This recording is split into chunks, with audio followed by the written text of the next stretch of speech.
Which function in MS Excel 2010 converts the text into small case. Case तुम्हाला माहिती असेल, upper case, lower case, proper case. तर मग असं कोणतं फंक्शन आहे की जे मायक्रोसॉफ्ट एक्सेलमध्ये जो टेक्स्ट आहे त्याला स्मॉल केस म्हणजे सगळं स्मॉल लेटरमध्ये लिहिण्यासाठी मदत करतं. तर त्याचं उत्तर आहे लोअर केस. ओके. प्रश्न नुसतं वाचण्यापेक्षा तो त्याचा समजून, त्याचा अर्थ समजून, आणि जर तो वाचला तर ह्याच एक्झामला नाही, तुम्ही कधीच विसरू शकत नाहीये. नुसता रट्टा मारून होणार नाहीये. तर तो प्रश्न समजून आणि मग त्याचं उत्तर लक्षात ठेवा की ते तुम्हाला सोपं जाईल. ओके.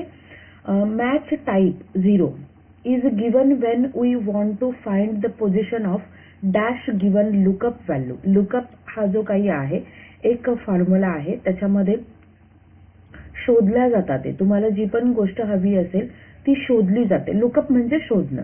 तर मग त्या लुकअप फॉर्म्युलामध्ये 0 हे केव्हा वापरलं जातं, तर जेव्हा तुम्हाला एक्झॅक्ट मॅच हवं असतं त्यावेळेला 0 वापरलं जातं. आणि 1 जो आहे, 1 केव्हा वापरलं जातं, अप्रॉक्सिमेटली मॅच म्हणजे मिळतं जुळतं, आजूबाजूचं मॅच जर हवं असेल तर 1 वापरलं जातं. आणि 0 जे आहे ते एक्झॅक्ट मॅच जर हवं असेल तर तेव्हा वापरलं जातं. ओके. त्यानंतरचा पुढचा प्रश्न आहे in VLOOKUP and HLOOKUP 0 parameter means पुन्हा सेमच आहे. मी मागच्या व्हिडिओमध्ये पण तुम्हाला सांगितलं होतं, तुम्हाला प्रश्न तेच असतात, फक्त ते फिरून विचारले जातात. ते फक्त तुम्ही ते व्यवस्थित समजून जर केलं तर तुम्हाला ते सोपं जाईल. In VLOOKUP and HLOOKUP 0 parameter means कोणतं मॅच असणार आहे, तर ते एक्झॅक्ट मॅच असणार आहे. ओके.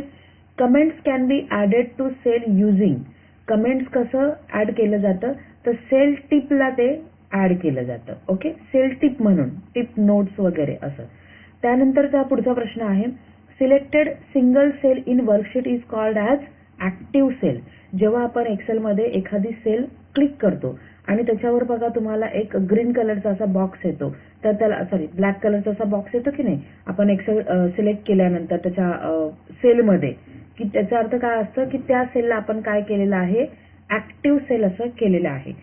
मी तुम्हाला थोडंसं पॉज करून तुम्हाला दाखवते म्हणजे या उत्तराचं तुम्हाला जे काही आहे तो अर्थ समजून जाईल. हे बघा, मी एक्सेल ओपन केलेलं आहे आणि एक्सेलमध्ये हे जे ग्रीन कलरचे हे जे मी सिलेक्ट करते, म्हणजे उदाहरणार्थ मला जर C2 मध्ये लिहायचे तर मी पहिल्यांदा त्या सेलला काय करणार, सिलेक्ट करणार.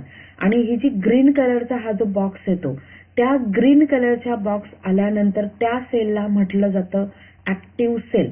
म्हणजे आपण आता ज्या सेलमध्ये लिहायचे पहिल्यांदा आपण तिला ऍक्टिव्ह करणार आणि मग आपण त्याच्यामध्ये काय करणार, लिहिणार. ओके.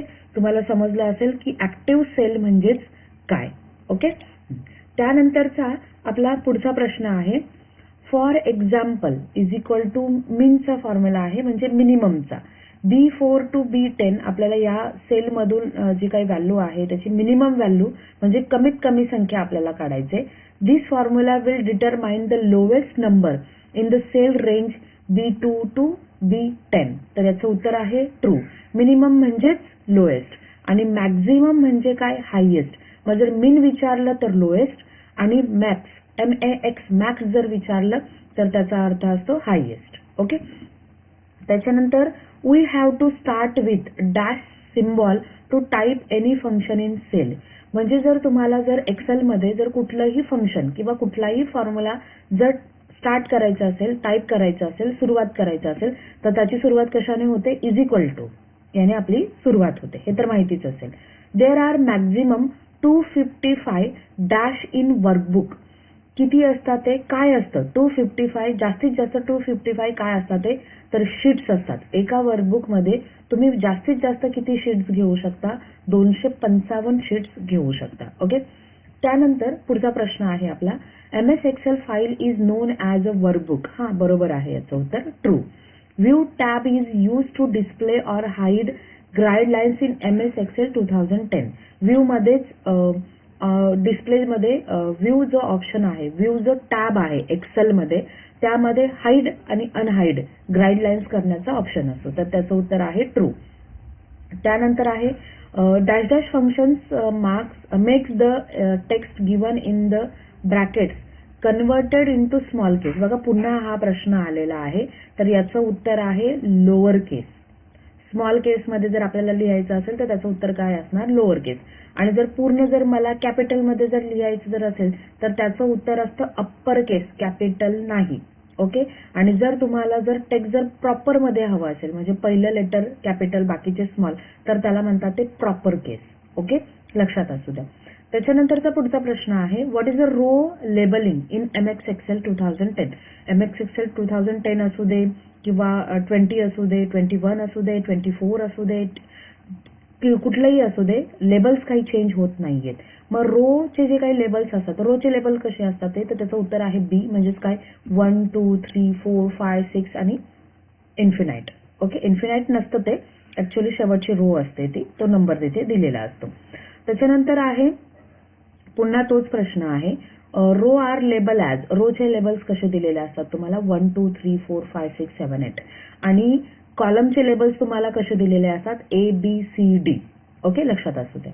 पुढचा प्रश्न आहे, shortcut of the save Excel file. Excel file save करण्यासाठी काय शॉर्टकट की यूज केली जाते? Ctrl+A. All select sorry save करण्यासाठी Ctrl+S. ओके, सेव्ह साठी. आणि ऑल सिलेक्ट करण्यासाठी Ctrl+A. नंतर कॉपी करण्यासाठी Ctrl+C. ओके, पेस्ट करण्यासाठी Ctrl+V. ओके, हे लक्षात असू द्या. हे वर्ड असू दे, एक्सेल असू दे किंवा पॉवर पॉइंट असू दे, सगळीकडे सारखंच असतं. त्यानंतरचा पुढचा प्रश्न आहे, which is not a chart type in MS Excel. MS Excel मध्ये यापैकी दिलेला तो चार्ट टाईप नाहीये. तर लिंक हा चार्ट टाईप नाहीये. रॅडर आहे, लाईन आहे आणि बार हे तिन्ही आहे, पण लिंक मात्र चार्ट टाईप नाहीये. पुढचा प्रश्न आहे, MS Excel is dash type of application software. MS Excel हे कोणत्या टाईपचं ऍप्लिकेशन सॉफ्टवेअर आहे? तर ते काय आहे? स्प्रेडशीट आहे. ओके. पुढचा प्रश्न आहे, the alignment of cell in Excel sheet can be done by. Alignment कुठून केली जाते? तर होम टॅब मध्ये अलाइनमेंट नावाचा ग्रुप आहे, तिथून तुम्हाला एक्सेल मध्ये अलाइनमेंट केली जाते. त्यानंतरचा पुढचा प्रश्न आहे, fill command is present in dash dash tab. Fill command कुठे असते? तर होम टॅब मध्ये फिल कमांड असते. In Excel Ctrl+U command is use for underline. Ctrl+U कशासाठी वापरली जाते? अंडरलाईन साठी. बोल्ड साठी काय वापरले जातं? Ctrl+D. इटॅलिक साठी Ctrl+I आणि पेस्ट साठी Ctrl+V. ओके. त्यानंतरचा पुढचा प्रश्न आहे, autofill option is use to get 1 2 3. म्हणजे जर तुम्हाला सिक्वेन्स मध्ये नंबर हवे असेल, म्हणजे 1 नंतर 2, 2 नंतर 3, 3 नंतर 4, 4 नंतर 5 असे तुम्हाला नंबर जर हवे असेल तर आपण माऊसने ड्रॅग करतो, तर त्याला काय म्हणतात? ते ऑटोफिल असं म्हटलं जातं. मग प्रश्न काय आहे, autofill option is use to get 1 2 3 4 5 आणि तिथे डॅश डॅश म्हणजे पुढे दिलेले आहे numbers in dash dash column. तर मग ते कशामध्ये घेतलं जातात? ते सिरियल नंबरच्या कॉलम मध्ये घेतले जातात. ते नंबर्स कुठे लिहिले जातात? ते सिरियल नंबरच्या कॉलम मध्ये. ओके. त्यानंतरचा पुढचा प्रश्न आहे, dash dash collection is called as workbook. वर्कशीटचं कलेक्शन म्हणजेच काय असतं? वर्कबुक असतं. ओके. त्यानंतर पुढचा प्रश्न आहे, in MS Excel filter command has two type dash dash filter and advance filter. तर फिल्टर कमांड मध्ये 2 असतात ते, तर कोणत्या? एक ऑटो फिल्टर असतं आणि एक ऍडव्हान्स फिल्टर असतं. ओके.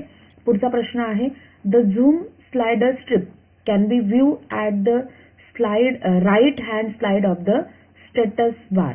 म्हणजे झूमचा जो स्लाइडर असतो राईट हँड साइडला तो तुम्हाला कुठे भेटतो? तर तो स्टेटस बारला आपल्याला तिथे मिळतो. ओके, चेक करा. From the following function dash dash is a logical function. Or हे जे काही फंक्शन आहे ते काय आहे? लॉजिकल फंक्शन जे आहे ते आहे यांच्यामधलं. Cell value type in selected cell display in. Cell value type आपण कशामध्ये करतो? तर फॉर्म्युला बार मध्ये सेल व्हॅल्यू जी आहे ती आपली टाईप केली जाते. Large is statistical function. हा, हे उत्तर जे आहे ते काय आहे? ट्रू आहे. म्हणजे हा जो आहे लार्ज फंक्शन हा काय करतो? स्टॅटिस्टिकल फंक्शन म्हणून वापरला जातो, तर त्याचं उत्तर ट्रू आहे. आफ्टर फॉर्म्युला बिगिन copied and paste in new sale.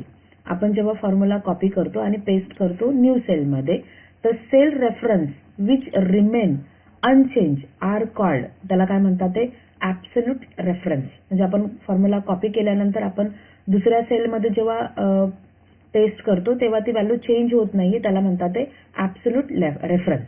Okay. त्यानंतर पुढचा प्रश्न आहे delete sheet command is given in. Delete sheet command कशामध्ये असते तर ती होम टॅबमध्ये असते राईट हँड साईडला. ओके.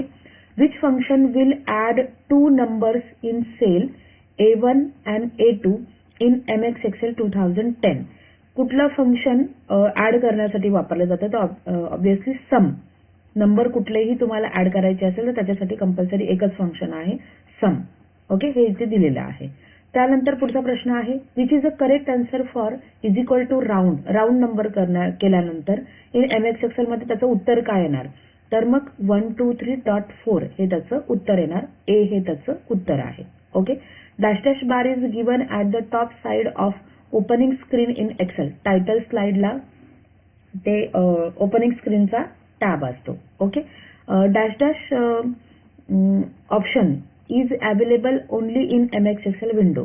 स्टेटस बार हा वर्ड पॉवर पॉईंट मध्ये पण असतो, टायटल बार पण वर्ड पॉवर पॉईंट मध्ये पण असतो, मेनू बार पण असतो, पण फॉर्म्युला बार वर्ड आणि पॉवर पॉईंट मध्ये नसतो. म्हणजे याचं उत्तर आहे फॉर्म्युला बार. त्यानंतर प्रश्न आहे worksheet collection is called as a workbook. पुन्हा आलेला आहे हा, लक्षात असू द्या.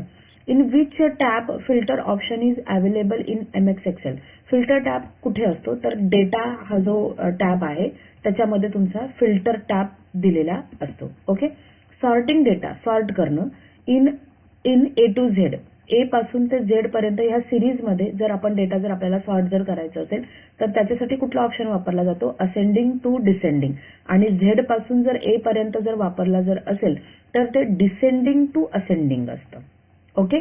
डॅश डॅश ऑप्शन म्हणजेच काय असेंडिंग म्हणजे छोट्या संख्येपासून मोठ्या संख्येपर्यंत आणि डिसेंडिंग म्हणजेच काय मोठ्या संख्येपासून छोट्या संख्येपर्यंत.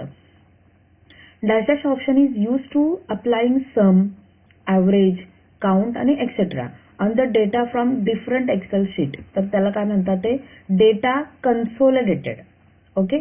Dash dash option is use to applying sum, average, count etcetera on the data from different Excel sheet. तर त्याला म्हटलं जातं डेटा कन्सोलिडेटेड. ओके. पुढचा प्रश्न आहे कॉलम, लाईन, पाय, बार आर टाईप ऑफ काय आहेत ते सबटाईप कसले आहेत तर ते चार्ट मध्ये वापरलं जातं, पण चार्ट हा त्याचा मेन टाईप आहे. मग ते कोणाचे सबटाईप आहेत तर ते ग्राफचे सबटाईप आहेत. Okay. Autofill option autofill option is use to get 1 2 3 4 number in. पुन्हा प्रश्न आलेला आहे सिरियल नंबर मध्ये ते वापरले जातात. ते लक्षात असू द्या असेच तुम्हाला फिरून प्रश्न विचारले जातात. ते the formula that we type in the active cell are display on the formula bar. Formula कुठे दिसतो तर फॉर्म्युला बार मध्ये तुम्हाला दिसतो. New comment can be inserted from. New comment आपण कुठून इन्सर्ट करू शकतो रिव्ह्यू टॅब मधून आपण न्यू कमेंट जे आहे ते आपण इन्सर्ट करू शकतो. Text orientation option is use to rotate text matter in the cell. तर याचं उत्तर आहे true. In MS Excel 2010 the underline option is used. Font group allow you to. Underline group आपल्याला काय अलाव करतो तर अंडरलाईन काय करते underline the text in a cell आहे हा. ते म्हणजेच काय करतो तुमच्या सेलमध्ये जो काही टेक्स्ट आहे त्याला अंडरलाईन करण्याची परमिशन देतो. Okay. To make cell reference absolutely कुठला सिम्बॉल वापरला जातो. सेल ॲब्सोल्यूट करण्यासाठी डॉलर हा सिम्बॉल वापरला जातो. डॉलर हा कशासाठी वापरला जातो ॲब्सोल्यूट रेफरन्स म्हणजे काय ती सेल फिक्स करण्यासाठी डॉलर हा सिम्बॉल वापरला जातो. Okay. Dash dash are the type of filter. Auto filter, custom filter, advance filter हे सगळे जे काही आहे ते फिल्टरचे टाईप आहे. म्हणजे याचं उत्तर जे आहे ते ऑल ऑफ दिस आहे. Select the chart type which is not in MX Excel. MX Excel मध्ये हा चार्टचा टाईप नाहीये. रोबोट हा चार्ट टाईप नाही आहे. ओके. तर याचं उत्तर आहे robot. Where the fill colour option is available in MX Excel. MX Excel मध्ये फिल कलर कुठे अवेलेबल असतो तर तो असतो होम टॅब मध्ये. MX Excel चा ऑप्शन तो अवेलेबल असतो फिल कलरचा. Okay. Sort dash dash sorting method is use to Z to A. मी बघा आता थोड्या वेळापूर्वीच तुम्हाला सांगितलं होतं. मग याचं उत्तर काय असणार आहे descending. Okay. We can give dash as argument or and function in MS Excel. आर्ग्युमेंटसाठी आणि अँड फंक्शनसाठी कुठली वापरली जाते? तर सेल रेंजमध्ये या सगळ्या गोष्टी वापरल्या जातात. तर याचं उत्तर आहे cell range. Okay. Function means inbuilt formula basically available in. Function म्हणजेच काय? इनबिल्ट फॉर्म्युला असतो जो बेसिकली कशामध्ये अवेलेबल असतो? ऑब्व्हियसली MS एक्सेल मध्येच फॉर्म्युला